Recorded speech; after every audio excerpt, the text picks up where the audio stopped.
Hi everyone, so good to see you. Welcome to KREM 2 News at noon. I'm Laura Papetti, and we begin with weather this afternoon.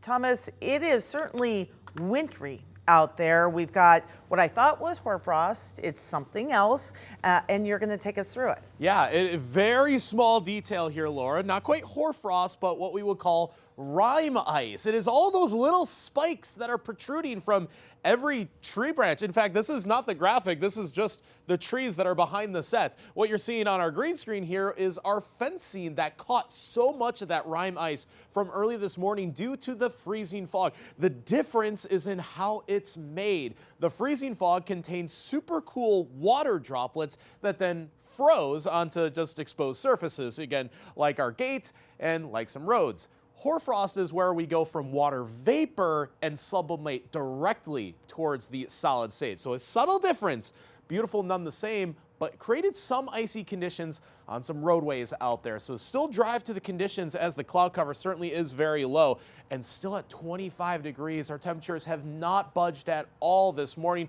We're basically trapped in the temperature inversion, and that's why our noon temperatures right now are still in the 20s for the most part. I think the fogginess is done, but the cloud cover is certainly very low. But coming up, we're going to detail how many more days of this we're going to see before our next snow chances, because we'll get some snow and some rain over this weekend. So we'll give you the latest timing details on these precipitation events coming up in a few minutes. We do have some developing news to tell you about this afternoon. One westbound lane and one eastbound lane on along I-90 are back open near Ritzville. Washington State Patrol said there were multiple collisions in that area. KREM 2's Nicole Hernandez has the very latest on what happened.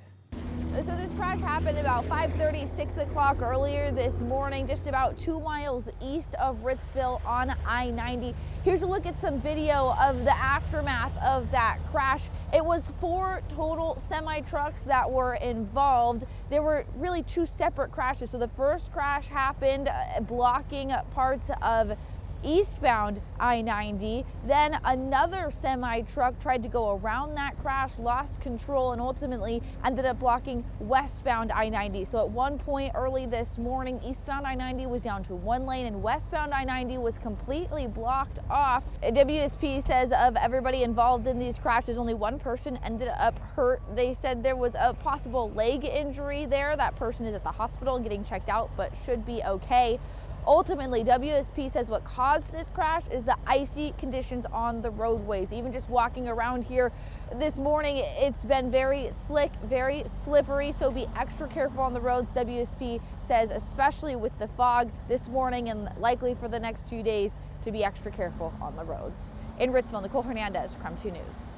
Nicole, thank you. And new this afternoon, the trial for a former Pasco police officer accused of murdering a woman back in the 80s began earlier today.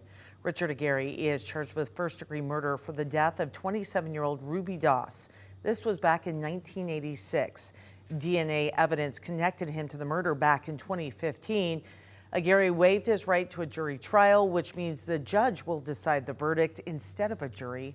In opening statements this morning, attorneys gave their opening arguments. The prosecutor argues the DNA from a condom found at the crime scene near the victim's body did match Ary's. However, the defense claims that DNA was mishandled.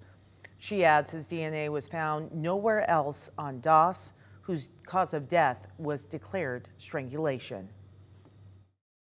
You're going to hear how the contents of that condom persevered through time with the evolution of DNA technology, to the point where a CODIS upload of that profile was finally possible in 2002. The only way Ms. Doss's DNA could have appeared on that condom bag was through cross-contamination. That evidence was not presented at the first trial. Mr. Richard Aary is not guilty. Prosecutors called one of Doss's daughters to the witness stand first. During her testimony, prosecutors presented a photo of Doss at the age of 16 years old. At the first trial back in 2021, Doss's family did not appear in court, but today, all 4 of her daughters were in the courtroom. Then the morning continued with testimony from Spokane police officers who responded to the crime scene. This afternoon, prosecutors plan to call the lead detective for testimony. We'll have more for you tonight coming up on KREM 2 News at 4. And the man accused of killing a family of 4 in Kellogg waived his right to a speedy trial. 31-year-old Major John Kaylor's defense team filed that waiver on Monday. His attorney and the prosecution also agreed to go to mediation before December 16th. Mediation allows both sides to negotiate key issues without going to trial.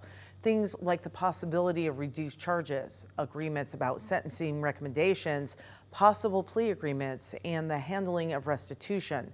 Prosecutors say Kaylor admitted to shooting and killing his 4 neighbors in June, and if convicted, he faces a maximum sentence of life in prison. A new trial date will not be set until after that mediation.